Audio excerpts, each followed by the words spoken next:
It's Yankee Yarn time. Time to hear another story of New England, presented by Alden Hall Blackington and brought to you by the friendly First National Stores, New England's largest retailer of fine foods. Good evening.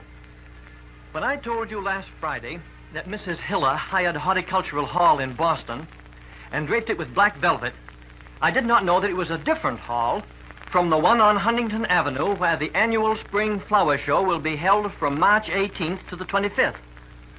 So many folks wanted to know more about Mrs. Hiller and how long her casket was on display, I went up to Horticultural Hall and asked the secretary of the society, Mr. Edward I. Farrington, what he knew about this bizarre performance.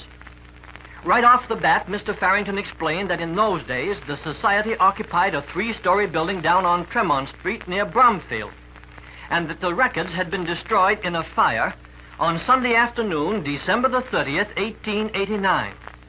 It seems that a Mr. Francis D. Egan was preparing to give an illustrated lecture in the hall that evening, and he was disturbed because the chandelier that hung in front of the balcony cast a shadow on the picture screen. So he said to his operator, "Sidney, see what you can do about those lamps." Sidney unscrewed the whole business and was engulfed in a rush of illuminating gas. All expert operators who run lanterns and projectors for lecturers carry a complete assortment of safety pins, thumbtacks, and screwdrivers. And this one had a cock stopper in his pocket, which he shoved into the open gas pipe. And while he was focusing the lantern, he thought he could still smell gas, and the surest way of finding out was to light a match, which he did.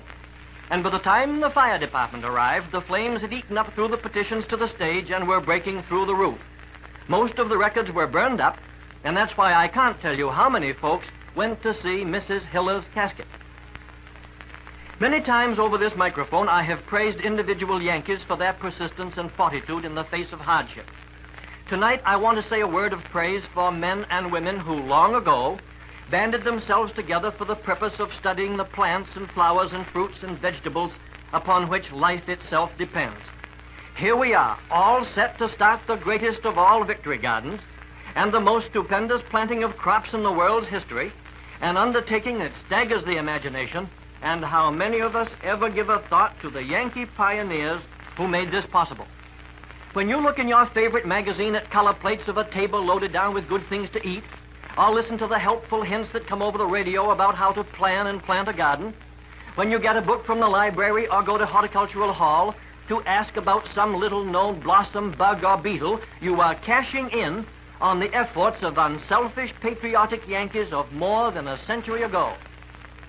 When the Pilgrims landed at Plymouth, the first thing they did was to send out scouts in search of native fruits and vegetables. They came back with a few ears of Indian corn, some dried peas, and a few pumpkins. In exchange for seeds that had been brought over on the Mayflower, the friendly Indians showed the Pilgrims how to fertilize the corn by putting a herring or a horseshoe crab in each hill. And by the middle of March, 1621, 20 acres of corn had been planted and 6 acres of barley and peas. In 1648, Peregrine White planted the first apple trees down there in Marshfield. And long before that, Governor Endicott had set out his famous pear tree at Salem. The first hothouse in America was built behind Governor Bellingham's house on Tremont Street in Boston. And the finest hothouse was on the farm of Thomas Hancock, where the State House now stands. A man named Gardner Green was the first to build a house of glass in which to raise fruit and vegetables, and Green's glass house became the first greenhouse. All over the country, then, there were individual men and women such as these, experimenting and grafting, crossing one variety with another to produce new and better fruits and vegetables.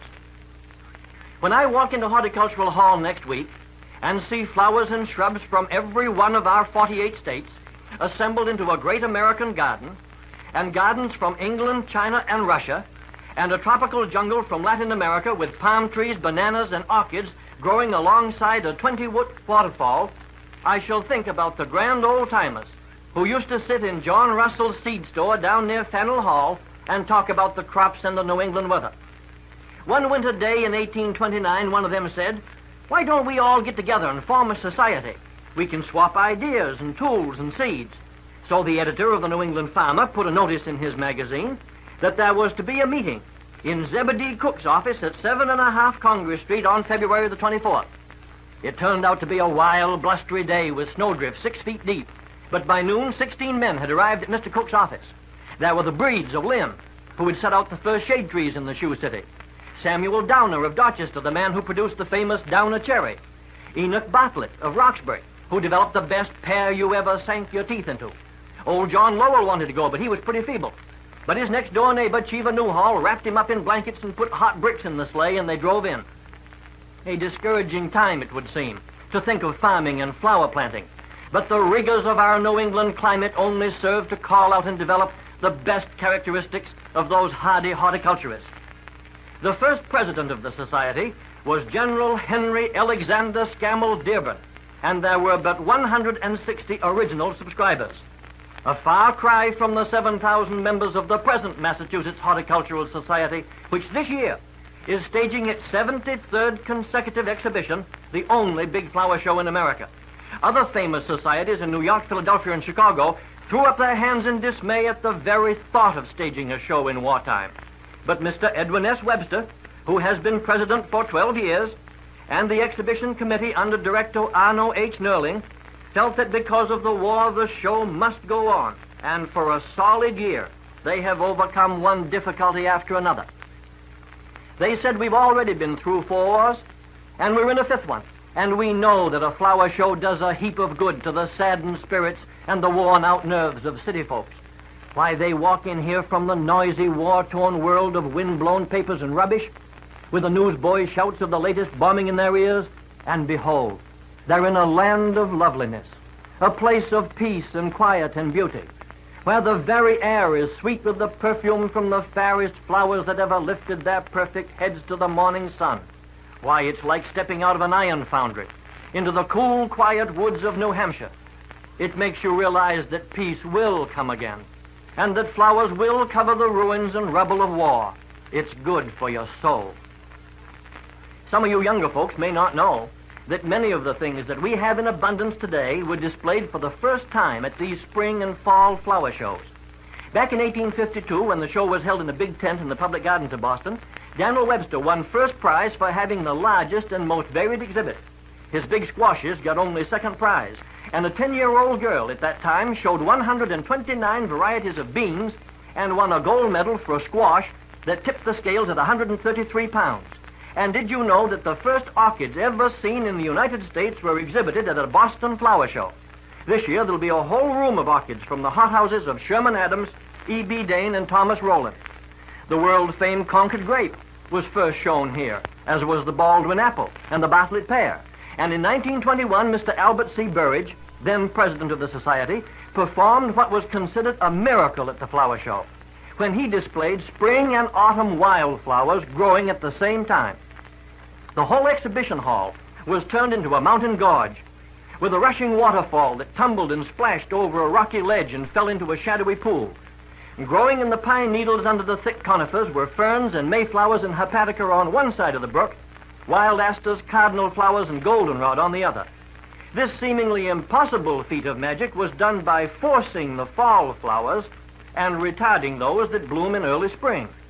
83,000 people passed through the turnstiles to gasp in astonishment at the marriage of May and September.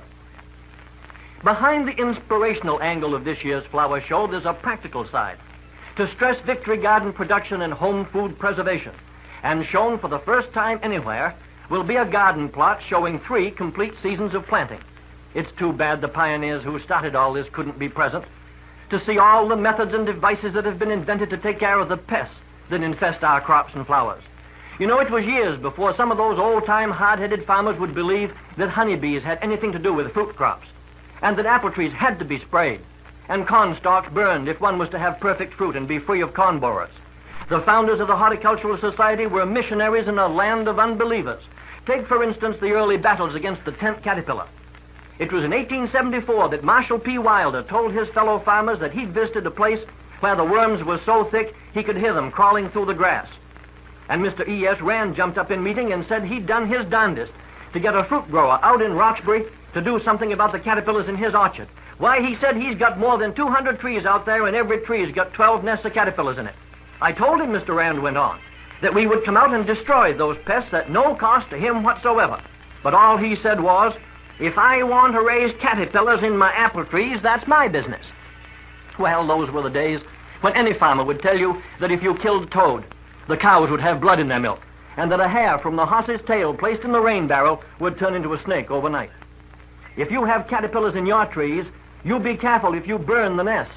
It's mighty risky on a windy day in springtime, and goodness knows we've got trouble enough as it is without fighting grass fires when we ought to be plowing and planting.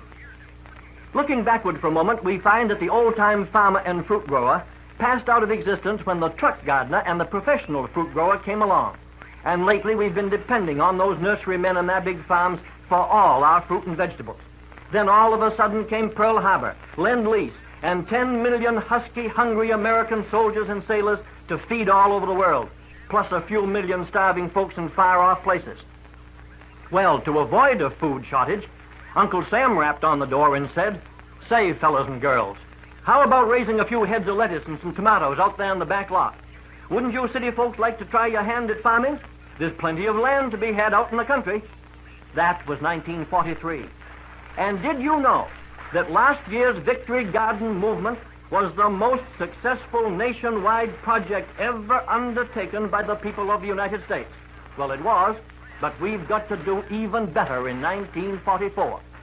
Besides all the pretty flowers up there in Horticultural Hall, there is a solid, sensible, soul-stirring slogan: food fights for freedom. And folks, that's the real reason for this year's flower show.